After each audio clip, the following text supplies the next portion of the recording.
Algebra half, quick lesson on page 64 and also page 65. For lesson 18, it's multiplying fractions and whole numbers and the fractional part of a number. When we multiply two fractions, right, it's not like addition where you find a common denominator. You've got, let's say, 1/4 times 3/5. How do we solve? You go across numerators, across denominators, to find 3 times 1 is 3, 4 times 5 is 20. Check it can't be reduced. Final answer, 3/20. Right? And any whole number can be shown as a fraction by doing what?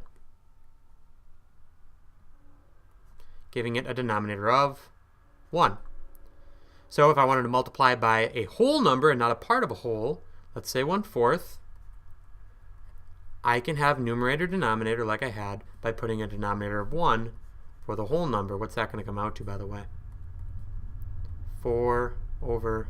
4/4 is basically what I'm saying. Ends up coming out to a reduced 1, doesn't it? Now,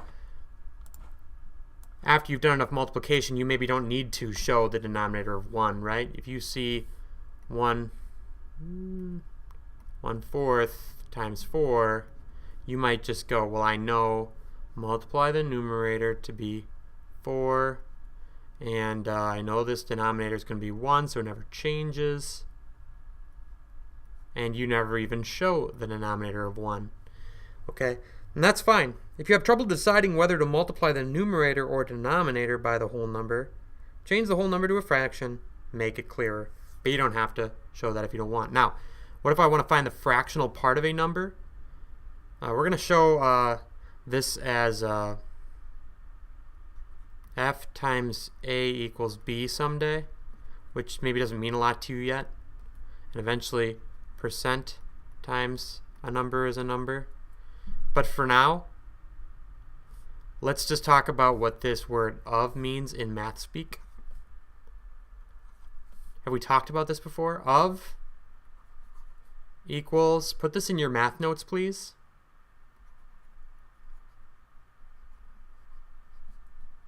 Multiply. Okay? Of means multiply. Therefore, find 3/7 of 42. What's my answer? 3/7 times 42 is equals is the same as is, by the way. Why don't you add that to your math notes too? Equals is, of is multiply. Let's get back down to this. 3/7 of 42 is 3 times 42, 126. 7 times 1, 7. This can be reduced. You would be able to check it on your calculator by going 126 divided by 7 equals 18. 18 is 3/7 of 42. Now, what number is 5/7 of 12? All we're doing now is going backwards. It's saying 5/7 of 12. So now we know 5/7 of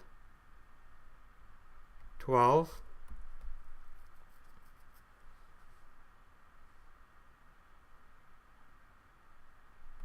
And it's just saying what number is.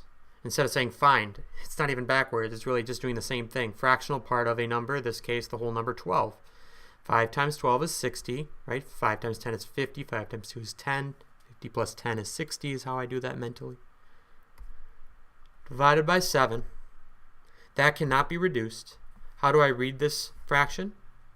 60/7 is 5/7 of 12. That's called fractional part of a number.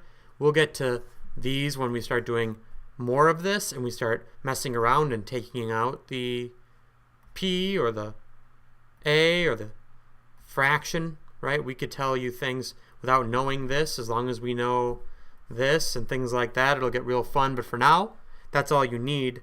Why don't you do A, B, and C? Because they're not too bad as long as you've followed. Good luck.